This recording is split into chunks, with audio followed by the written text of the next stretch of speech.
ሰላም ጤና ይስጥልን የተወደዳችሁ የገበያ ግሎባል ተከታታዮቻችን የዕለተ ሰኞ ነሐሴ 4 ቀን 2018 ዓ.ም ለዕለቱ የመረጥናቸው አዳዲስ ዓለም አቀፋዊ የዜና ዘገባዎቻችንን ይዘንላችሁ ቀርበናል። በቅድሚያም አርዕስቶችን ኢራን ለመጀመሪያ ጊዜ የሀገሪቱን ጠቅላይ መሪ የሞጅተባ ኻሜኒን የ12 ሰከንድ ቪዲዮ ለቀቀች። ነገር ግን ይህ ቪዲዮ መቼና የት እንደተቀረጸ ምንም የተገለጸ ነገር የሌለ ሲሆን ይህ ደግሞ ቪዲዮ ጠቅላይ መሪው አሁን ያሉበትን ትክክለኛ ሁኔታ የሚያሳይ ነው የሚለውን አጠራጣሪ አድርጎታል ተብሏል። በዝርዝር የምናጋራችሁ ይሆናል።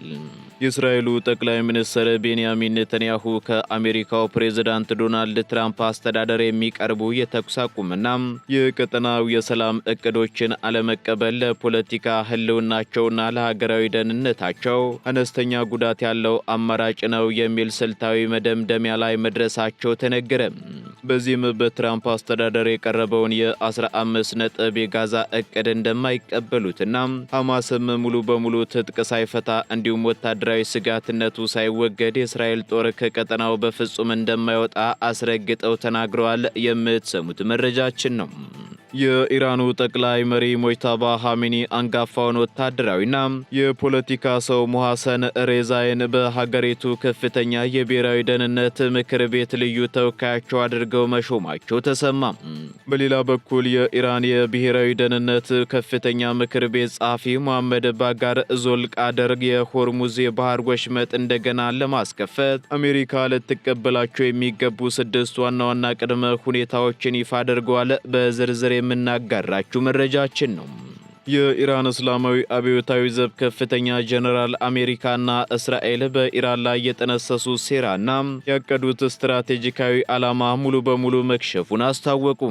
ጀነራሉ በንግግራቸው የአሜሪካና የእስራኤል መሪዎች በኢራን ላይ የነደፏቸው የፖሊሲ ውድቀቶችም በገዛ ሀገሮቻቸው ሕዝብ፣ ምሁራንና የሕዝብ አስተያየት አቅራቢዎች ዘንድ ከፍተኛ ትችትና ጥያቄ እያስነሳባቸው እንደሚገኝ አክለዋል። በዝርዝር እናጋራችኋለን። የተወደዳችሁ የገበያ ግሎባል ተከታታዮቻችን እነዚህንና ሌሎች ዓለም አቀፍ ዜናዎችን ይዘንላችኋል። አሁን ደግሞ በዝርዝር ወደምንመለከታቸው መረጃዎቻችን እናልፋለን።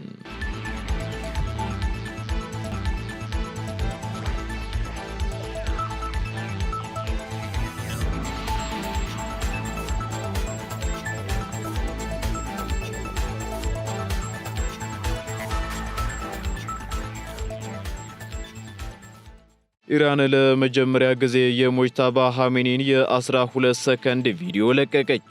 የአባታቸውን ሕልፈት ተከትሎ የኢራን ጠቅላይ መሪ የሆኑት ሞጅተባ ኻሜኒ ስልጣን ከተረከቡ ወዲህ በቪዲዮም ሆነ በምስል እንዲሁም በድምፅ ታይተው ወይንም በይፋ ወደ ሕዝብ ወጥተው አያውቁም።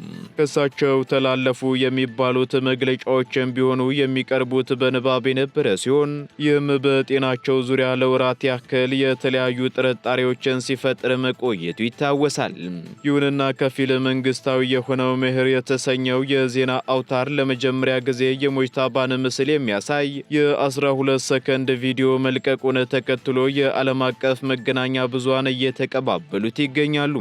በቪዲዮው ላይ ጠቅላይ መሪው ምንጣፍ ላይ ተቀምጠው ከብዙ ባለስልጣናትና አማካሪዎች ጋር ሲነጋገሩ የሚያሳይ ሲሆን ጥቁር ጥምጣም፣ ነጭ ልብስና ፈዛዛ ግራጫማ ካባ ደርበው ንግግር ሲያደርጉና ባለስልጣናቱም ሲያደምጧቸው ያሳያል።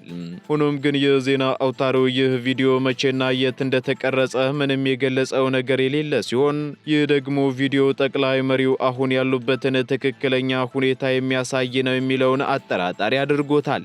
ይህ በእንዲህ እንዳለም የኢራኑ ፕሬዝዳንት መሱድ ፔሽኪያን በዚህ ሳምንት በሰጡት መግለጫ ከጠቅላይ መሪው ጋር ግንኙነት ማድረግ በጣም አስቸጋሪ ነው ማለታቸው አይዘነጋም።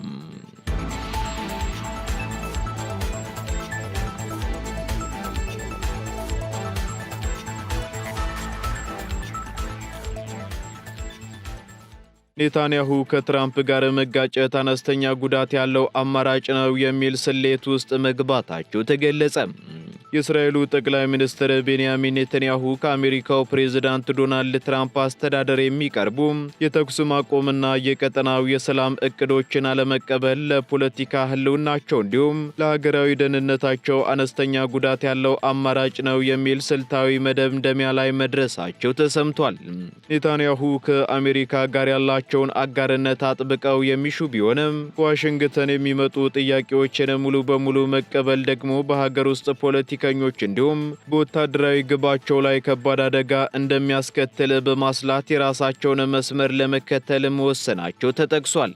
ጠቅላይ ሚኒስትሩ በትራምፕ አስተዳደር የቀረበውንም የ15 ነጥብ የጋዛ እቅድ ያልተቀበሉ ሲሆን ሐማስም ሙሉ በሙሉ ትጥቅ ሳይፈታና ወታደራዊ ስጋትነቱ ሳይወገድ የእስራኤል ጦር ከቀጠናው በፍጹም እንደማይወጣ አጥብቀው ተናግረዋል። በተጨማሪም ጦርነቱን ሳያጠናቅቁ ከአሜሪካ በሚመጣ ጫና መውጣት ለእስራኤል የደህንነት ውድቀት እንደሆነም ተናግረዋል።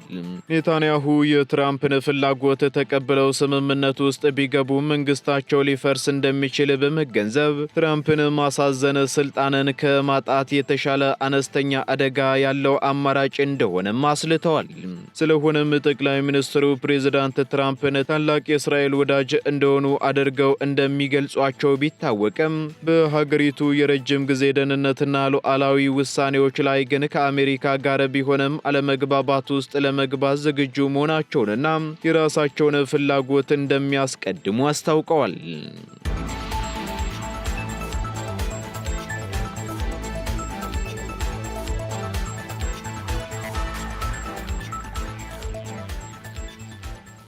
የኢራኑ ጠቅላይ መሪ አንጋፋውን ወታደራዊና የፖለቲካ ሰው ሞሐሰን ሬዛይን ከፍተኛ የብሔራዊ ደህንነት ምክር ቤት ልዩ ተወካይ አድርገው ሾሙ። የኢራኑ ጠቅላይ መሪ ሙጅተባ ኻሜኒ አንጋፋውን ወታደራዊና የፖለቲካ ሰው ሞሐሰን ሬዛይን በሀገሪቱ ከፍተኛ የብሔራዊ ደህንነት ምክር ቤት ልዩ ተወካያቸው አድርገው መሾማቸው ተነግሯል። ይህ ሹመት በተለይም ቴህራን ከዋሽንግተን ጋር ባላት ውጥረትና በሆርሙዝ የባህር ወሽመጥ ዙሪያ እያደረገች ባለው የጂኦፖለቲካዊ ፍጥጫ መሃል የኢራንን ቀጣይ ጠንከር ያሉ እርምጃዎች አመላካች ሆኗል እየተባለ ይገኛል። የ71 ዓመቱ ሞሐሰን ሬዛይ በኢራን የፖለቲካና ወታደራዊ መዋቅር ውስጥ ትልቅ ስፍራ ያላቸው ግለሰብ ሲሆኑ በ1980ዎቹ የኢራን ኢራቅ ጦርነት ወይንም በኢራን ቅዱስ መከላከያ እየተባለ በሚጠራው ወቅትን ጨምሮ ለ16 ዓመታት የእስላማዊ አብዮታዊ ዘብ አዛዥ በመሆን አገልግለዋል። ከዚህም ባሻገር ለጠቅላይ መሪው አማካሪ በሆነውና በፓርላማው እንዲሁም ህጎችንና እጩዎችን በሚገመግመው የጠባቂዎች ምክር ቤት መካከል የሚፈጠሩ አለመግባባቶችን በሚፈታው ወሳኝ አካል ውስጥ ከፍተኛ ሚና ሲጫወቱ ቆይተዋል ተብሏል። ይህ የኋላ ታሪካቸው ሬዛይን በሀገሪቱ የውሳኔ አሰጣጥ ማዕከል ውስጥ የማይናወጥ ተጽዕኖ ያላቸው ሰውም አድርጓቸዋል።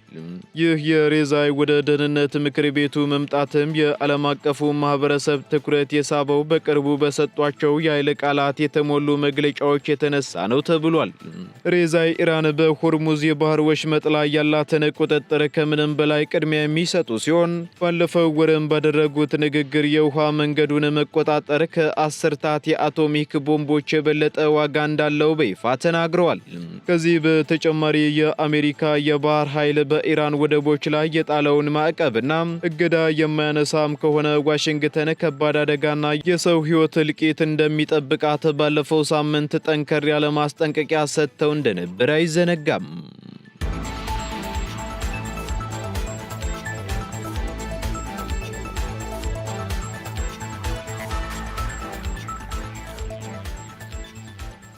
የኢራን የብሔራዊ ደህንነት ከፍተኛ ምክር ቤት የሆርሙዝ ወሽመጥን እንደገና ለመክፈት አሜሪካ ማሟላት የሚገባትን 6 ቅድመ ሁኔታዎች ይፋ አደረገ።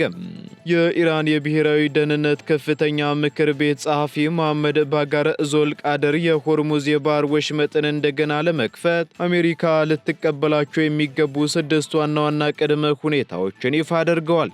እንደ ጸሐፊው ገለጻ ከሆነ የመጀመሪያው ቅድመ ሁኔታ አሜሪካ በኢራን ላይ የምታደርገውን ማንኛውንም ዛቻና የሀገሪቱን ብሔራዊ እንዲሁም ሃይማኖታዊ እሴቶችን መንካት በዘላቂነት ማቆም አለባት ብለዋል። በሁለተኛነት ደግሞ በኢራንና በሊባኖስ፣ ፍልስጤም፣ የመን እንዲሁም ኢራቅ በሚገኙ ቀጠናዊ አጋሮቿ ላይ የሚካሄዱ ወታደራዊ ጥቃቶች ሙሉ በሙሉ እንዲቆሙ የሚል ቅድመ ሁኔታ ተቀምጧል። በተጨማሪም የአሜሪካ የባህር ላይ ከበባ እንዲነሳና የአየርና የባህር ኃይሎቿ ከኢራን አቅራቢያ እንዲወጡ፣ በጦርነቱ ምክንያትም በሀገሪቱ ላይ ለደረሱ ውድመቶች አሜሪካ ሙሉ የጦርነት ካሳ እንድትከፍል ሲሉም አስቀምጠዋል። እንዲሁም በኢራን ላይ የተጣሉ የኢኮኖሚና የፖለቲካ ማዕቀቦች እንዲነሱና በተለያዩ ሀገራት የታገዱ የኢራን ሀብቶችና ገንዘቦች ያለምንም ቅድመ ሁኔታ እንዲለቀቁ የሚሉት ነጥቦች በቅድመ ሁኔታነት ቀርበዋል። በዚህም ምክር ቤቱ እነዚህ ቅድመ ሁኔታዎች ሙሉ በሙሉ ሳይሟሉና አሜሪካ አቋሟን ሳታስተካከል የሆርሙዝ የባህር ወሽመጥ ለትራንስፖርት ክፍት እንደማይሆን አስታውቋል።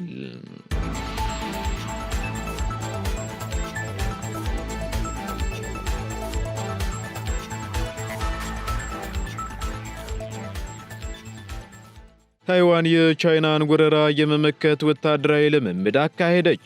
የታይዋን ጦር በየዓመቱ የሚያካሂደውን ሃንኳንግ የተሰኘውን ሰፊ ወታደራዊ ልምምድ አካል አድርጎ የቻይናን የአየርና የባህር ላይ ጥቃት የመመከት ማሳያ ልምምድ ማካሄዱን አስታውቋል።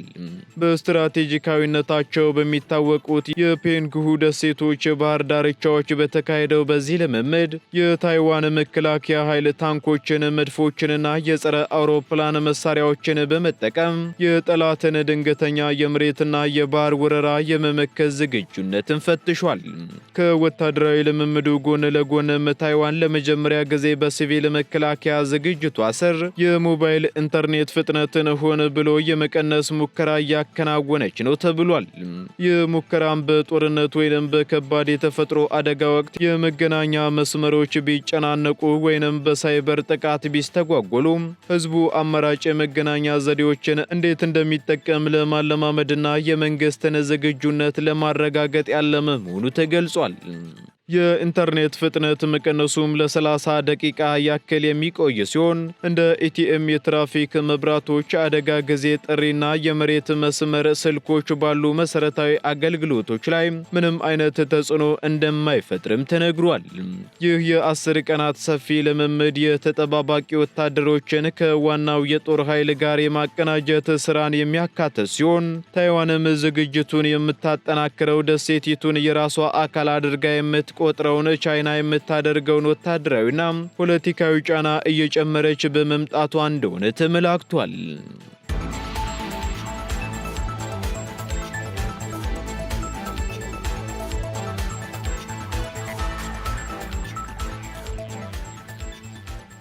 የኢራን እስላማዊ አብዮታዊ ዘብ ጀነራል አሜሪካና እስራኤል በኢራን ላይ ያቀዱት ሴራ መክሸፉን ተናገሩ። የኢራን እስላማዊ አብዮታዊ ዘብ ከፍተኛ አዛዥ ብርጋዴር ጀነራል ሐሰን ዛድ አሜሪካና እስራኤል በኢራን እስላማዊ ሪፐብሊክ ላይ የጠነሰሱ ሴራና ያቀዱት ስትራቴጂካዊ ኢላማ ሙሉ በሙሉ መክሸፉን አስታውቀዋል። ጀነራል ሐሰን ዛድ ይህንን የተናገሩት ደግሞ በቴህራን የሚገኘውን የሙሐመድ ረሱሉላህ ክፍለ ጦር የአየር መከላከያ የኦፕሬሽን ዝግጅትና ወታደራዊ አቅምን በጎበኙበት ወቅት ነው። በዚሁ ወቅትም የሀገሪቱ ትክክለኛ የመከላከያ አቅም ከፍተኛ ደረጃ ላይ እንደሚገኝ የጠቆሙት አዛዡ የተዘጋጁት የአየር መከላከያ ስርዓቶችና የደህንነት ኃይሎች የማንኛውንም አካል ጥቃት ለመመከት ሙሉ ዝግጁነት እንዳላቸውም አረጋግጠዋል።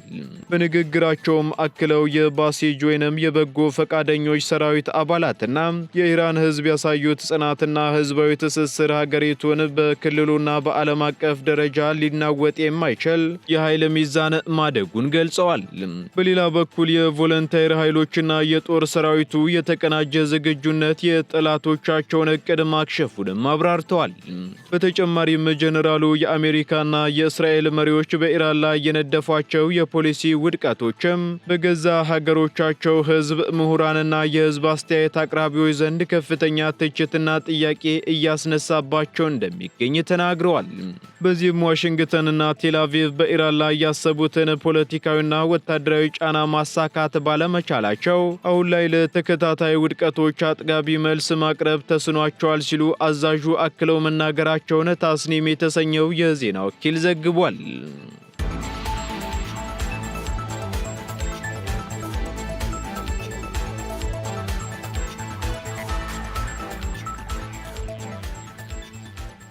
የተወደዳችሁ የገበያ ግሎባል ተከታታዮቻችን ለዕለቱ የመረጥናቸው ዜናዎቻችን እነዚህን ይመስሉ ነበር። እንዲሁም ተጨማሪና አዳዲስ ዓለም አቀፍ ዜናዎቻችንን ለማግኘት ታዲያ የገበያ ግሎባልን እንድትወዳጁ እንጋብዛለን። ሰናይ ጊዜን ተመኘን።